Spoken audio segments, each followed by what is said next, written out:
Hi guys, this is Chef Jose Sarasola and this 12 days of Christmas recipes with Dowell.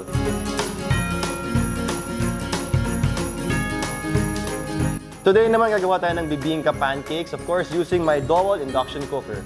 Our ingredients for today, grated cheese, melted butter, 1 cup rice flour, 1/2 cup of all-purpose flour, baking powder, salt, 2 eggs, coconut milk, sugar, and salted eggs. So, ang unang step natin is to combine all our dry ingredients, which is all this. Una-una yung all-purpose flour natin.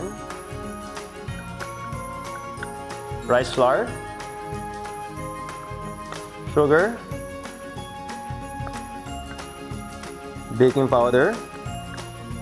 And our salt.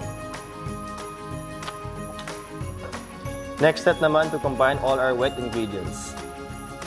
Melted butter. Our coconut milk,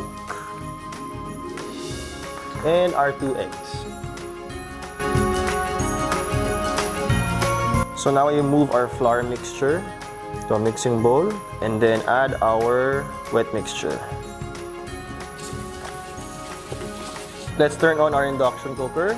Low heat lang tayo para hindi masunog ang pancake natin. We'll get some of our filling.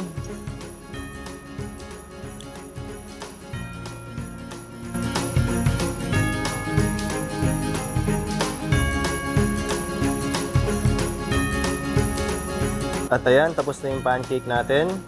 I cook this for around 5 minutes per side. Meron pa tayong cheese and syempre salted egg to plate. Next step, top your bibingka pancakes with some cheese. Spread ko na ayos. Syempre, ano ba yung bibingka kung walang salted egg?